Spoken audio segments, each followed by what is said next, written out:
Welcome to the Dansports.tips MLB preview show for today, the 5th of May. And the yo-yo, the seesaw, the roller coaster continues. We started very well with the Mets last night.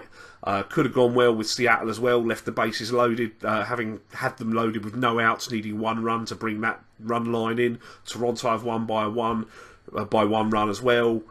And the other games that we bet on teams that didn't even score a damn run. So what can you do? On to today, I have got a very strong opinion on one game today. I hope plenty of you saw that tweet for the over at Cincinnati that came in quite handily last night. There are only two games that I'm looking at today. I'm going to start with the New York Mets and the San Diego Padres. Jacob deGrom has been superb this year. He's 3-0 with a 1.02 ERA. He gets to visit a pitcher's paradise in Petco Park to face the futile Padres offense. His only prior visit to the stadium resulted in a 2-hit, 7-inning shutout performance. Colin Ray will pitch for the Friars tonight. He has been fairly solid thus far, but the Mets have been on an offensive tear and they've been crushing right-handed pitching for an extended period. Now, while it's a pitcher's park, the weather forecast does forecast winds blowing out to right field, not too strong, but enough to help tonight.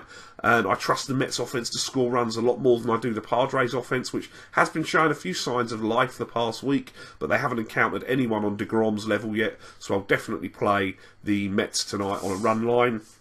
Obviously, from a non-betting standpoint, the game to watch tonight is definitely the Nationals and the Cubs at the top of the National League. It's Kyle Hendricks and Joe Ross. It's not the headline pitchers, but those are two powerhouse teams. That's certainly going to be a game to enjoy tonight. I don't think it's a game to have a bet on. I did toy a little bit with Washington, but as I say, I think that's one to sit back and watch. It's a premier matchup, and probably the two best teams in the National League on show tonight.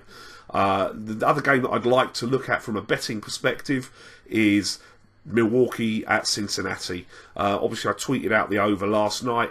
Tonight at Great American Ballpark, we've got two pitchers in Chase Anderson and Alfredo Simon who are really, really struggling.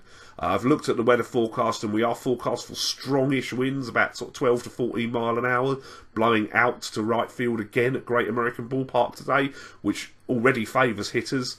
Neither bullpen is particularly strong. I think Cincinnati are on some kind of incredible run of 22 games with the bullpen allowing a run, I think it is. Chase Anderson has an ERA over 10 in his last three starts. Alfredo Simon has an ERA over 13 for this year. Neither team is a particularly brilliant offensive lineup. They have shown that they can punish mistakes recently. Obviously, the Reds scored a load of runs off of Jake Peavy yesterday. Milwaukee put some big numbers on the scoreboard in their recent homestand as well. The line is set at 9. That looks far too low, so I'm going to max bet over 9 runs Milwaukee at Cincinnati today, and I'm also going to play over 11 runs, buying a couple of runs as well, because this looks to me to be a hitter's paradise and a run-scoring matchup waiting to happen. Those are my two plays today. There were a few that I almost put up as well. You know, I toyed with Philadelphia again in the early game. I certainly, I couldn't quite trust them. Jaime Garcia, although he's not been very good this year, is usually very good at Busch. And that's where I'm going to leave it. We are currently, a little bit down on the season, but I'm pretty sure tonight we might turn that round. Best of luck if you're joining me on these plays. Play ball.